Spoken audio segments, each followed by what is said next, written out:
Hey there, Cinemaster fans. Hope you're ready for some movie magic. Let's dive right in. The film Downsizing begins with a scene in an American laboratory where we see a scientist conducting tests on mice. Afterwards, he goes to his colleague and tells him, "We succeeded and reached the result we wanted." After some time, a conference is held, and one of the scientists announces that they have found a way to better preserve the planet's environment due to the overpopulation happening in the world. Suddenly, he reveals his colleague, the other scientist, and the shock is that this scientist has become smaller, only a few centimeters tall. He tells them, "This is our new discovery that will change humanity for the coming years, and it will reduce pollution." 10 years after these events, we see Paul, a physical therapist working in a lab. Later, we see him at a restaurant with his friends, and they are following the news of the downsizing project. He returns home and meets his wife, Audrey. The next day, they go to a party with their old school friends. Some of their friends surprise them by revealing that they have become small people. Paul sits with his small friend, who tells him that everything has become better. They live the life of luxury they always dreamed of, and everything is cheaper for their size. Their words influence Paul and Audrey, and they both head to the place where the small people's communities are. There, Paul and Audrey see the luxury life offered to small people. They can buy mansions for very low prices,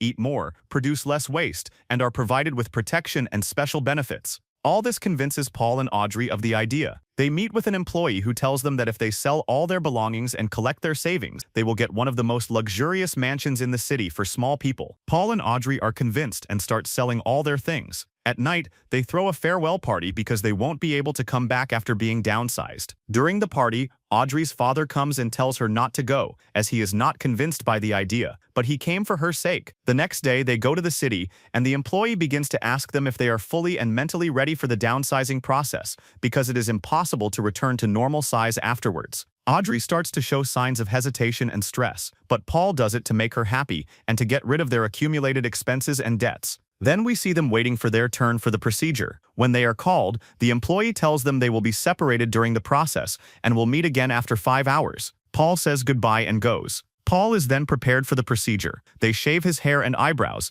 extract his teeth, and then he and the others are taken to the downsizing room. They are injected with a substance that shrinks them. The door is closed, and the process begins. When the door opens, everyone, including Paul, is now smaller. Afterwards, they tell Paul that Audrey has a call for him. When he answers, he hears Audrey's voice. She apologizes and says she couldn't go through with it. She couldn't leave her friends and family, so she didn't go through with the procedure and stayed her normal size. Paul tells her that he did all this for her and that she betrayed him, but she says her concern was to make him happy and she forgot herself, so she's sorry. She hangs up, leaving Paul in shock. Paul then goes to the small people's city and arrives at the house he dreamed of living in, but he had hoped to live there with his wife, who left him. A year later, Paul signs the divorce papers from Audrey after she requested it. After starting to adapt to the city, Paul gets a new job. He goes to a friend's birthday party, where his friend tells him he needs to start a relationship after his divorce from Audrey. Paul says he already has a date. That night, we see him having dinner with Kristen, the woman he's dating. While they're talking, noise comes from the second floor. Paul says it's his neighbor, who parties every day. He goes to ask him to turn down the music. The neighbor, Doosan,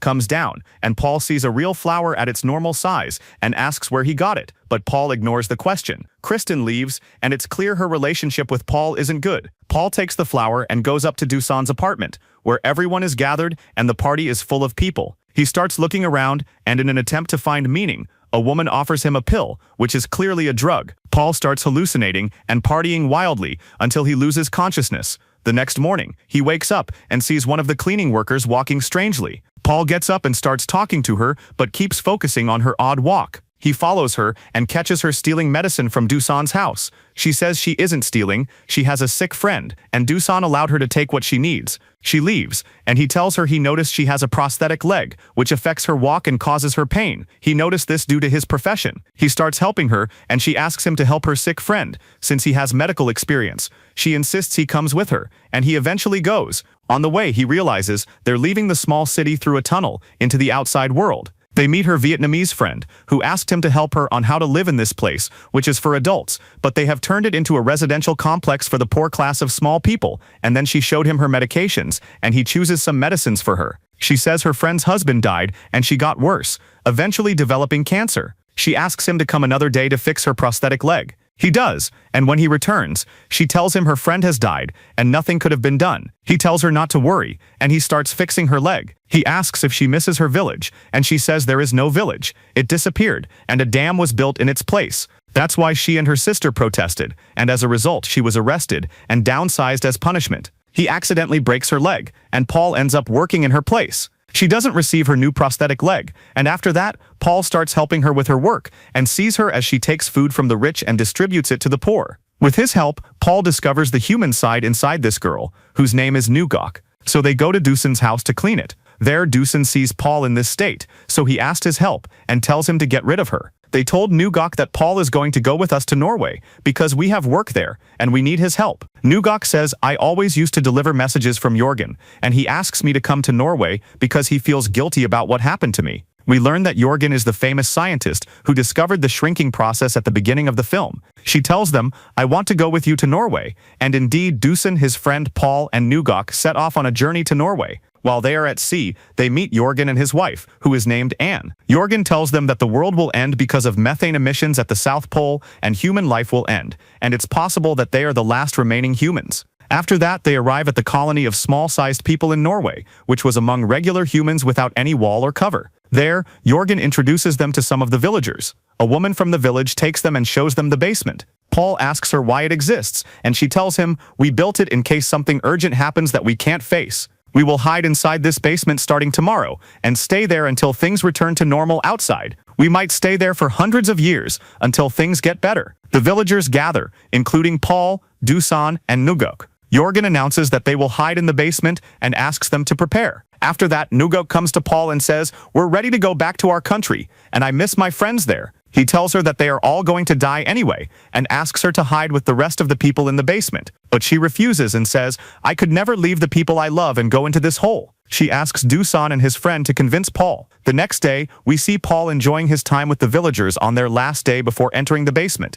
Nugok comes and asks him about his true feelings for her, but Paul doesn't admit anything, remaining focused on the importance of survival and staying alive. Regardless of her feelings toward him, he had another goal. Afterwards, we see them all gathered, watching the last sunset with the villagers. At night, people start entering the basement or tunnel, including Paul. He says goodbye to Dusan and Nugok gives him a Bible, asking him to remember her with it. After that, he enters the tunnel and starts walking. On the other side, Dusan and Nugok stay waiting. Paul remains confused and lost in his thoughts. But then he makes his decision, quickly returns to Dusan and Nugok, apologizes to Nugok, and tells her, I thought about what you said, and I don't want to spend the rest of my life with those people. You asked me before about my feelings, and my feelings are that I love you and want to stay with you. Then, they hear the sound of the tunnel door being detonated, so they hide, the door explodes, and they immediately leave. We see them on the plane returning to their country. After that, they go to the place where Nugok used to live, and we see Paul distributing food to the people there,